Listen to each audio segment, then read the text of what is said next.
திருமுழுக்குக்காக நாம் ஜெபம் செய்வோம். இஸ்ரவேலரின் மெய்ப்பராயிருக்கிற எல்லாம் வல்ல கடவுளே, எகிப்தின் அடிமைத்தனத்திலிருந்து நீர் தெரிந்து கொண்ட ஜனத்தை விடுவித்து அவர்களோடு உறுதியான உடன்படிக்கை செய்தீர். உம்முடைய நிறைவான இரக்கத்தை உமது மந்தையின் மேல் பொழிந்தருளி உம்முடைய திவ்ய சுதந்திரத்திற்குள் ஞானஸ்தானத்தின் மூலமாய் சேர்க்கப்பட போகிற இவர்களை உமது கிருபையின் உடன்படிக்கையின் மூலமாய் பாவ அடிமைத்தனத்திலிருந்து விடுதலையாக்கி அருளும். இவர்கள் உம்முடைய திருமைந்தனும் எங்கள் மீட்பெருமான இயேசு கிறிஸ்துவில் தேவரீர் எங்களுக்கு அருளச் செய்த நித்திய ஜீவனின் வாக்குத்தத்தத்தை பெற்றுக்கொள்ளும்படி கிருபை செய்ய வேண்டுமென்று உம்மோடும் தூய ஆவியோடும் ஒரே கடவுளாக என்றென்றும் வீற்றிருக்கும் அரசராகிய இயேசு கிறிஸ்துவின் மூலமாய் வேண்டிக் கொள்கிறோம். ஆமென்.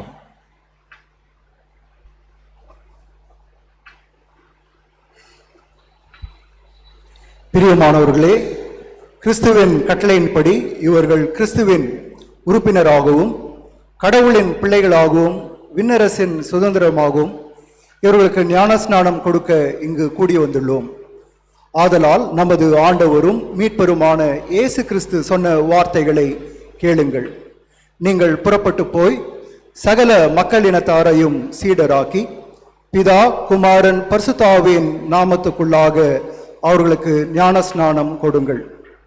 ஒருவர் தண்ணீராலும் ஆவியினாலும் பிறவாவிட்டால் கடவுள் ராஜ்யத்துக்குள் பிரவேசிக்க மாட்டார். ஞானஸ்நானத்தை குறித்து அப்போஸ்தலர் கூறிய திருவசனங்களையும் கேளுங்கள். நீங்கள் மனம் திரும்பி பாவமன்னிப்புக்கென்று ஒவ்வொருவரும் இயேசு கிறிஸ்துவின் நாமத்திலே ஞானஸ்நானம் பெற்றுக்கொள்ளுங்கள். அப்போது பரிசுத்த ஆவியின் வரத்தை பெறுவீர்கள். கிறிஸ்து இயேசுக்குள்ளாக ஞானஸ்நானம் பெற்ற நாம் அனைவரும் அவருடைய மரணத்துக்குள்ளாக ஞானஸ்நானம் பெற்றுள்ளோம். ஆகவே பிதாவின் மகிமையிலே கிறிஸ்து மரித்தோரிலிருந்து எழுப்பப்பட்டது போல நாமும் புதிதான ஜீவனுள்ளவர்களாய் நடந்து கொள்ளும்படி ஞானஸ்நானத்தின் மூலமாய் அவரோடு மரணத்துக்குள்ளாக அடக்கம் பண்ணப்பட்டோம். நாம் யூதராயினும் கிரேக்கராயினும் அடிமைகளாயினும் சுயாதீனராயினும் எல்லாரும் ஒரே ஆவியினால் ஒரே சரீரத்துக்குள்ளாக ஞானஸ்நானம் பெற்றோம். ஒரே ஆவியில் தாகம் தீர்க்கப்பட்டோம்.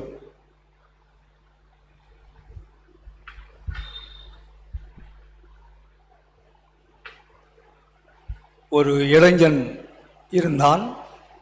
அவன் இந்து சமயத்தில் இந்து சமய வேதங்களை அதிகமாக கற்றவன். அந்த இந்து சமய வேதங்களை படிக்கும் பொழுது 2 வாக்கியங்கள் அந்த இளைஞனுடைய மனதை ஈர்த்தது. ஒன்று, ரத்தம் பாபநாசம் ஸ்வாஹா, பாவம் இல்பொருளாக தொலைய ரத்தம் சிந்தப்பட வேண்டும். அந்த இந்து வேதத்திலே இன்னொரு சமஸ்கிருத வாக்கியம் அவனை கவர்ந்தது.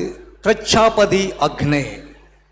பிரஜாபதி என்றால் படைத்த கடவுள், அக்னே என்றால் அவர் அழியப்பட வேண்டும், அவர் மாய வேண்டும். அப்படியானால் பாவம் இல்பொருளாக தொலைந்து போக இரத்தம் சிந்தப்பட வேண்டும். அந்த இரத்தம் படைப்பாளரின் இரத்தமாக இருக்க வேண்டும். பிரஜாபதி அக்னே. இதை அவன் தன்னுடைய வேதத்திலேயே தேடி பார்க்கிறான். மற்ற சமய வேதங்களை போய் அவன் தேடி பார்க்கிறான். பாவம் போக்குவதற்கு கடவுள் இரத்தம் சிந்தியிருக்கிறாரா? பிற்பாடு அவன் திருமறையை பைபிள் அங்கே வருகிறான். அங்கே தேடி பார்த்த பொழுது உலக மக்களின் பாவ கழுவாய்க்காக இயேசு கிறிஸ்து கடவுள் மனிதனாக இந்த உலகத்திலே வந்து சிலுவையிலே தன் சொந்த இரத்தத்தை சிந்தினார். அவரை நம்புகிறவர்களுக்கு மீட்பு என்பதை அறிந்து கொண்டான். இந்த மீட்பரை ஏற்றுக்கொண்டான். அநேகருக்கு அதை சாட்சி பகர்ந்தான். Salvation is not a goal to be achieved. ரட்சிப்பு மீட்பு என்பது நம்முடைய செயலாலே பெற்றுக்கொள்கிற ஒன்று அல்ல, அப்படி பெறவும் முடியாது. Salvation is a gift of God to be received. ரட்சிப்புக்கு ஏற்றதை கடவுள் நிறைவேற்றியிருக்கிறார் சிலுவையிலே. அவரை நம்பினால் போதும், அவர் மூலமாக நாம் மீட்கப்பட முடியும், ரட்சிக்கப்பட முடியும். அப்படியாக இன்றைக்கு அருமை மகள் ஆண்டவராகிய இயேசுவுக்கு தன்னை ஒப்புக் கொடுக்கிறார்கள், அவரை ஏற்றுக்கொள்கிறார்கள். அதன் அடையாளமாக திருமுழுக்கிலே அவர்கள் பங்கெடுக்கிறார்கள். இந்த அன்பு மகளை நாம் ஜெபத்திலே தாங்குவோம். அவருடைய பெற்றோரும் இங்கே கூடி வந்திருக்கிறார்கள். உங்களை அன்போடு அனைவரின் சார்பில் இறைவனின் திருப்பெயரிலே வாழ்த்துகிறோம். அன்பான குடும்பத்தானரை வாழ்த்துகிறோம். அன்பு மகளே, ஒரு சில கேள்விகளை நான் கேட்கிறேன். நீங்கள் எப்பொழுது திருமுழுக்கு ஞானஸ்நானம் பெற வந்திருக்கிறதுனால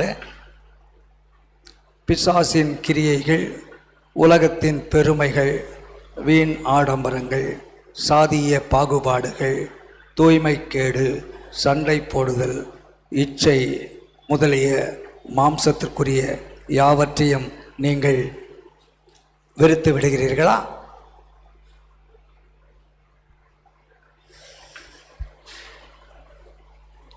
கடவுளின் திருச்சித்தத்தை, அவரது விருப்பத்தை, அவரது கட்டளைகளை கைக்கொண்டு உங்கள் வாழ்நாளெல்லாம் அவைகளின் படி நடக்க முயற்சி செய்வீர்களா?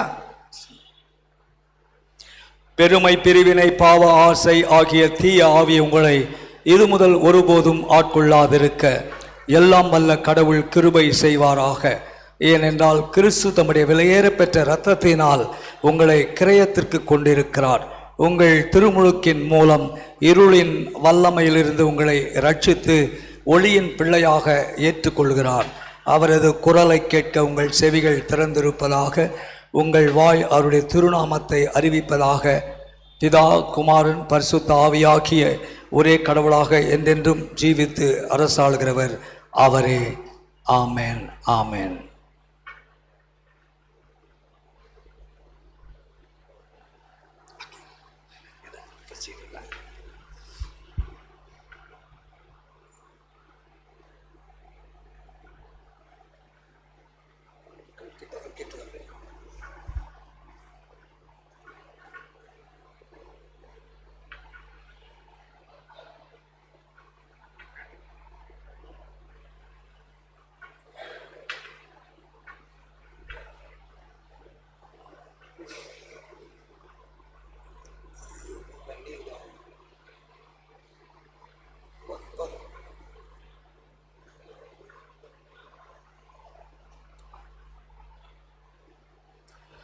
ஜெபிப்போம்.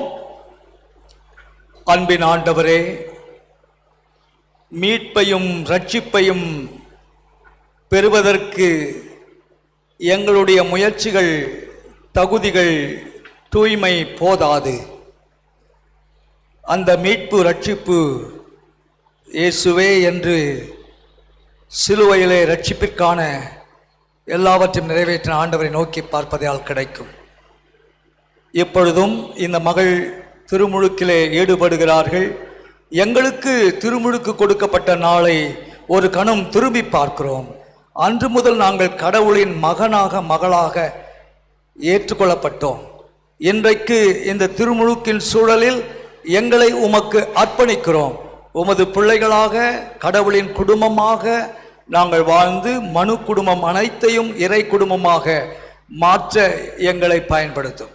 நாங்கள் எல்லாரும் திருச்சபை குடும்பமாக திருமுழுக்கிலே ஈடுபடுகிற அன்பு மகளுக்காக நாங்கள் உம்மிடத்தில் வேண்டுதல் செய்கிறோம். நாங்கள் அதற்காக பயன்படுத்துகிற அடையாளமாகிய இந்த தண்ணீரை பிதா, குமாரன், பரிசுத்தாவின் திருப்பெயரிலே பிரத்யேகப்படுத்துகிறோம். இயேசு கிறிஸ்துவினால் வேண்டிக் கொள்கிறோம் பிதாவே, ஆமென்.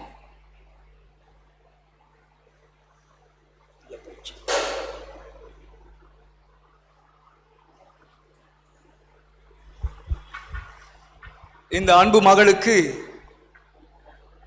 எம் பிரணாயா இவர்களை பிதா, குமாரன், பரிசுத்தாவின் நாமத்தினாலே மகளே பிரணாயா, உனக்கு ஞானஸ்நானம் கொடுக்கிறேன். வெற்றியின் சின்னமாகிய சிலுவை அடையாளத்தை உன்னுடைய நெற்றிலே வரைந்து உன்னை ஆசீர்வதிக்கிறோம்.